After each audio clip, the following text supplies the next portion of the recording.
مصوری کے حوالے سے یہ کہا جاتا ہے کہ جو مصور ہے وہ ایک طرح سے ہی is usurping the functions of the creator, اس لیے اس کو ایک طرح سے کہتے ہیں کہ یہ شرک کر رہا ہے۔ اس حوالے سے کچھ آپ کہیں گے؟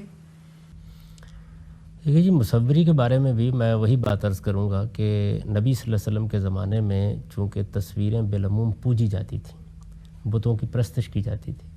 حضور توحید کے علمبردار تھے اور دنیا میں توحید کو قائم کرنا چاہتے تھے، بلکہ توحید کو قائم کرنے کے لیے انبیاء علیہم السلام کی جدوجہد آپ کے ذریعے سے منتہائے کمال پہ پہنچی ہے۔ تو اس موقع پر عرب میں بزرگوں کے بت تھے،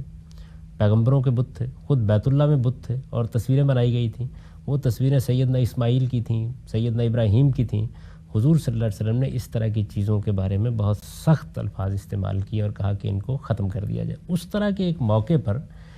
آپ نے یہ کہا کہ یہ جو لوگ اس طرح تصویریں بناتے ہیں اور بت تراشتے ہیں اور اس کے بعد یہ خیال کرتے ہیں کہ یہ زندہ ہیں، یہ ہماری دعائیں سنتے ہیں، یہ ہمیں نفع پہنچاتے ہیں، یہ ہمیں نقصان پہنچاتے ہیں، تو یہ اللہ تعالیٰ قیامت کے دن جب اس طرح کے لوگ اٹھیں گے تو ان سے کہا جائے گا کہ ذرا پھر دوبارہ اللہ کی اس تخلیق کے طرح کی تخلیق بنا کے تو دکھاؤ۔ یہ اس موقع کی بات ہے، یعنی کہ ان لوگوں کو مذمت کا ہدف بنایا جا رہا ہے جو ان تصویروں کے بارے میں پرستش کے جذبات بھی رکھتے ہیں اور ان سے اپنی امیدیں بھی وابستہ کرتے ہیں اور یہ بھی خیال کرتے ہیں کہ یہ ہماری دعاؤں کو سنتے، ہمیں نفع پہنچاتے اور نقصان پہنچاتے ہیں۔ یہ بات ہے جس بات کو لوگوں نے یہ خیال کر لیا۔ اچھا، اگر وہ بات اسی طرح لے لی جائے جیسے لوگ لے رہے ہیں تو اس کا اگلا جملہ یہ ہے کہ یہ لوگ اللہ کی تخلیق کی مشابہت میں یہ تصویریں بناتے ہیں، یہ کوئی ذرہ تو بنا کے دکھائیں۔ تو سوال یہ ہے کہ اگر یہ ہے تو پھر تو پہاڑ کی تصویر بھی منع ہونی چاہیے، درخت کی بھی منع ہونی چاہیے، پھر آپ اس کے اوپر زیرو کی پابندی کیوں لگاتے ہیں؟ تو آپ دیکھیں گے کہ اس معاملے میں ہمارا جتنا بھی مذہبی علم ہے یہ تضادات کا ایک مجموعہ ہے، کنٹرڈکشنز کا ایک مجموعہ ہے۔ ایک بات کہی جاتی ہے اور دوسرے لمحے میں اس کو نگل لیا جاتا ہے۔ اگر ایک تصویر اس بنیاد پر ممنوع ہے کہ کسی چیز میں جان پائی جاتی ہے